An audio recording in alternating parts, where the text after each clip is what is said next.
હવે નજર કરીશું વિગતવાર સમાચાર પર।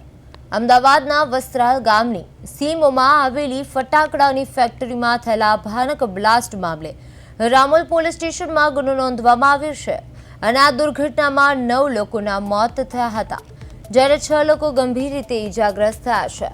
પોલીસ ફરિયાદ મુજબ ન્યૂ ગુજરાત ફાયર વર્કર્સના સંચાલકો કોઈ પણ પાસ પરમિટ વિના આર્થિક લાભ મેળવવાના હેતુથી ગેરકાયદેસર રીતે ફટાકડા બનાવવાનું કારખાનું ચલાવતા હતા। વસ્ત્રાલમાં જગ્યા ભાડે રાખીને આ કામગીરી કરવામાં આવતી હતી।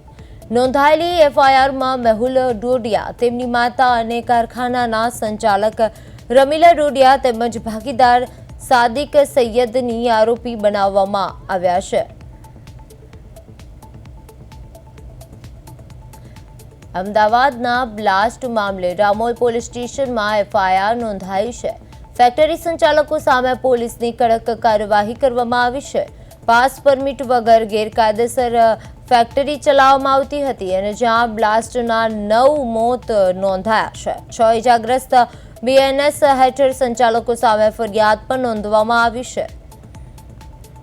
દાઝી ગયેલા 5 જેટલા લોકો સારવાર હેઠળ છે, જ્યારે 5 કિલોમીટર દૂર સુધી આ અવાજ છે તે સંભળાયો હતો। નજીકના ખેતરમાં ઊભો પાક પણ સળગી ગયો હતો। વિસ્ફોટને કારણે શ્રમિકોના શરીરના ચીથડા ઉડી ગયા હતા, જ્યારે રામોલ પોલીસે ફરિયાદ નોંધી અને કાર્યવાહી હાથ ધરી રહી છે। લાયસન્સ રદ કરવામાં આવ્યું છે અને કોની રહેમથી આ ચાલતી હતી આ ફેક્ટરી?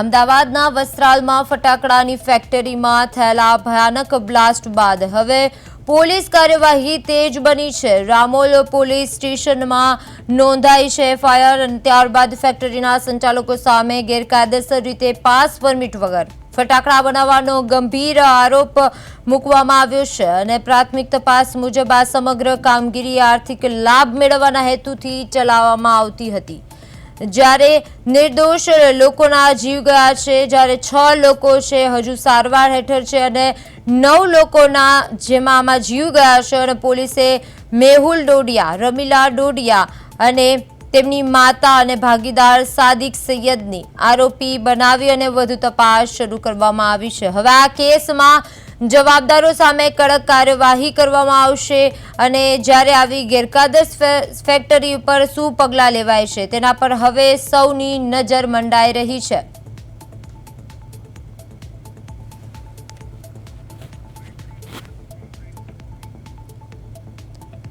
તો હવે આ જ મુદ્દે વધુ વાત કરવા માટે અમારા સંવાદદાતા મૈત્રી વ્યાસ ફોન લાઈનમાં જોડાઈ ગયા છે।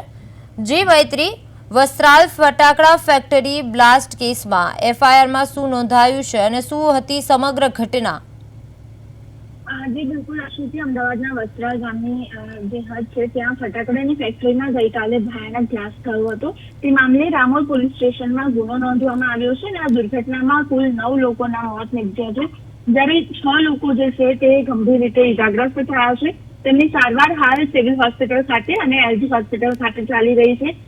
ત્યારે અત્યારે હાલ વાત કરીએ તો જે ઘટના બની હતી તે બાદ રામોલ પોલીસ સ્ટેશનમાં આ ગુનો નોંધવામાં આવ્યો છે અને જે જવાબદાર વ્યક્તિઓ છે તેમની સામે કડક પગલાં લેવાશે તેવું પણ તંત્ર દ્વારા કહેવામાં આવ્યું છે। ગઈકાલે મોડી રાત્રે પોલીસ તંત્ર દ્વારા ગ્યાસપુર અને નારોલ વિસ્તારમાં ખેતરમાં જે બીજી 2 ફેક્ટરીઓ ધમધમતી હતી તેને ઝડપી પાડવામાં આવી હતી અને મોટી સંખ્યામાં આ જે ત્યાં જથ્થો હતો તે જપ્ત કરવામાં આવ્યો છે અને સાથે જ આ જે બંને ફેક્ટરી હતી તે પણ સીલ કરવામાં આવી છે અને આગળ પણ હજી બીજી જે ફેક્ટરીઓ આ રીતે ગેરકાયદે ચાલી રહી છે તે અંગે હાલ તપાસ કરવામાં આવી રહી છે, તેમને પણ સીલ કરવાની કાયદેસરની કાર્યવાહી કરવામાં આવશે। જી મૈત્રી, આ ઘટનામાં કઈ કલમો હેઠળ ગુનો નોંધાયો છે? જી અત્યારે હાલ વાત કરીએ તો પરમિટ વગર આ ફેક્ટરી ચલાવવામાં આવતી હતી, કારણ કે આનું જે લાયસન્સ હતું તે પહેલા જ રદ કરી દેવામાં આવ્યું હતું, તેમ છતાં પણ આ ફેક્ટરી ચાલુ હતી તેથી જે રમીલાબેન ડોડિયા જે છે જે ફેક્ટરી ચલાવતા હતા અને તેમનો જે દીકરો છે તેમની બંનેની સામે જે છે તે ગુનો નોંધવામાં આવ્યો છે અને પોલીસ દ્વારા હાલ તપાસ કરવામાં આવી રહી છે.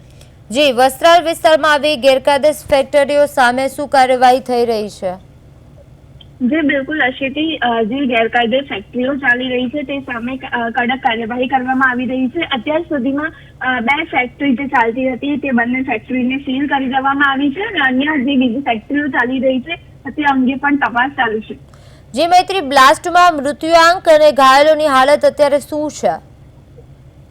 જે 9 જેટલો મૃત્યુઆંક અત્યાર સુધીમાં પહોંચ્યો છે, જેમાં એલજી હોસ્પિટલમાં લઈ ગયેલા 9 પૈકી 8 લોકોના મોત નીપજ્યા છે અને એક વ્યક્તિ જે છે તે અત્યારે સારવાર હેઠળ છે.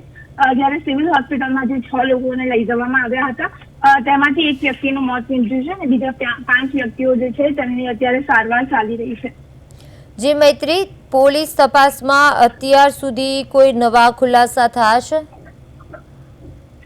જે અત્યાર સુધીમાં અશેતી ગુનો નોંધીને તપાસ કરવામાં આવી રહી છે અને જે બીજી 2 ફેક્ટરી હતી તેને સીલ મારવાની કાર્યવાહી કરવામાં આવી છે.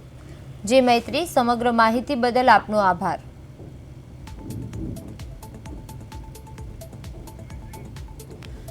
અમદાવાદના વસ્ત્રાલમાં ફટાકડાની ફેક્ટરીમાં ભયાનક બ્લાસ્ટ બાદ હવે પોલીસ કાર્યવાહી તેજ કરવામાં આવી છે. રામોલ પોલીસ સ્ટેશનમાં નોંધાયેલી એફઆઈઆરમાં ફેક્ટરીમાં સંચાલકો સામે ગેરકાયદેસર રીતે પાસ પરમિટ વિના જ્યારે ફટાકડા બનાવવાનો ગંભીર આરોપ મૂકવામાં આવ્યો હતો અને પ્રાથમિક તપાસ મુજબ આ સમગ્ર કામગીરી આર્થિક લાભ મેળવવાના હેતુથી ચલાવવામાં આવી હતી.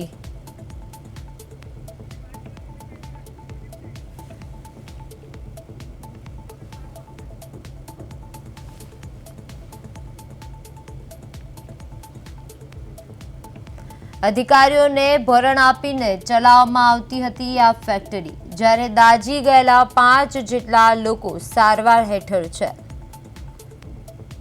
અને ફેક્ટરીના માલિક પર શું કોઈ રાજકીય નેતાના આશીર્વાદ હતા? જ્યારે અન્ય જવાબદારો સામે પણ કાર્યવાહી કરવામાં આવશે અને દુર્ઘટનામાં મૃત્યુ પામનાર લોકો પાછળ જવાબદાર કોણ થશે?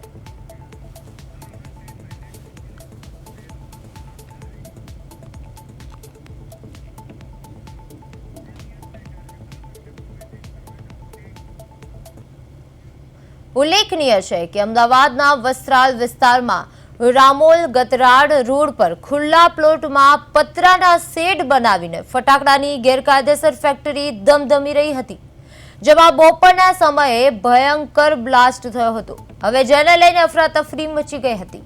બ્લાસ્ટ એટલો પ્રચંડ હતો કે તેનો અવાજ 5 કિલોમીટર દૂર સુધી સંભળાયો હતો. ફેક્ટરીથી દૂર 300 મીટર આવેલી ઓડીમાં પણ પંખો અને દરવાજા તૂટી ગયા હતા અને ખેતરમાં ઊભો પાક સળગી ગયો હતો. આ દુર્ઘટનામાં 3 બાળકો સહિત 9 લોકોના મોત નીપજ્યા છે, જ્યારે દાઝી ગયેલા 6 લોકો સારવાર હેઠળ છે અને બ્લાસ્ટને કારણે શ્રમિકોની શરીરના ચીથરા ઉડી ગયા હતા. ગેરકાયદેસર ફેક્ટરીનો માલિકો મેહુલ ડોડિયા હોવાનું સામે આવ્યું છે, જેની પોલીસે અટકાયત કરી લીધી છે અને આ દુર્ઘટનામાં તેના માતા પણ ઇજાગ્રસ્ત થતા સારવાર માટે ખસેડાયા છે. મેહુલ ડોડિયા નામનો વ્યક્તિ ફટાકડાની ફેક્ટરી ચલાવતો હતો અને તેની ફટાકડાની ફેક્ટરીનું લાયસન્સ પહેલાથી જ રદ કરી દેવામાં આવેલું હતું.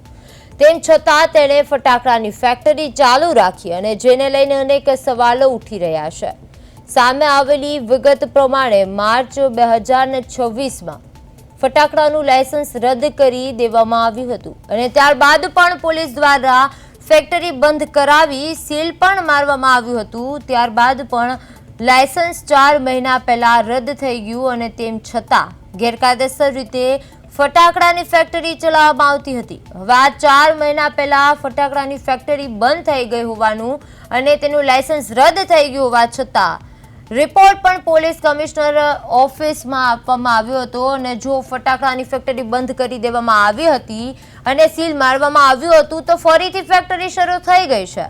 ત્યારે 4 મહિનાથી પોલીસને કેમ ખબર ન પડી કે આટલી મોટી ફેક્ટરી આ જગ્યા ઉપર ફરીથી ધમધમે છે? મોતની ફેક્ટરી 3 બાળક સહિત 8 થી વધુ લોકોના મોત નીપજ્યા છે। હવે જવાબદાર કોણ છે? જે આ ગેરકાયદેસર ધમધમી રહેલી ફેક્ટરી રામોલ પોલીસે ફરિયાદ નોંધી છે અને હવે તપાસ શરૂ કરી રહી છે।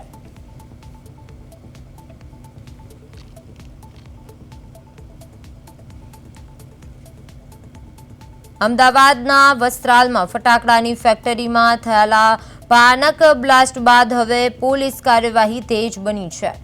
રામોલ પોલીસ છે એના સ્ટેશનમાં એફઆઈઆર નોંધાઈ છે। ફેક્ટરીના સંચાલકો સામે ગેરકાયદેસર રીતે પાસ પરમિટ વગર ફટાકડા બનાવવાનો ગંભીર આરોપ મૂકવામાં આવ્યો છે અને આ પ્રાથમિક તપાસ મુજબ આ સમગ્ર કામગીરી આર્થિક લાભ મેળવવાના હેતુથી ચલાવવામાં આવી રહી હતી। હવે આ દુર્ઘટનામાં 9 નિર્દોષ લોકોના જીવ ગયા છે અને જ્યારે 6 લોકો છે હજુ પણ સારવાર હેઠળ છે। પોલીસે મેહુલ ડોડિયા, રમીલા ડોડિયા અને તેમની માતા અને ભાગીદાર સાદિક સૈયદને આરોપી બનાવી અને વધુ તપાસ શરૂ કરી છે। હવે આ કેસમાં જવાબદાર સામે કડક કાર્યવાહી થાય છે કે નહીં તે જોવું રહ્યું।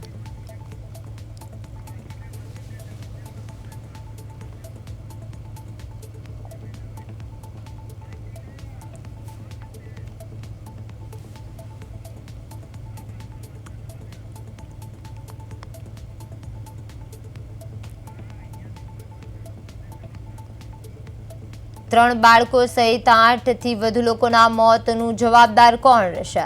લાયસન્સ રદ થઈ ગયું હોવા છતાં કોની રહેમથી ફેક્ટરી ચાલુ કરવામાં આવી હતી અને લાયસન્સ રદ થયા પછી પણ ફેક્ટરી ચાલુ હોવા છતાં શું કોઈ અધિકારીને જાણ સુધા ન થઈ કે પછી અધિકારીઓને ભરણ આપીને આ ફેક્ટરી ચલાવવામાં આવતી હતી કે પછી ફેક્ટરીના માલિક પર કોઈ રાજકીય નેતાના આશીર્વાદ હતા જેથી તે બેરોકટોક આ ફેક્ટરી ચલાવી રહ્યો હતો?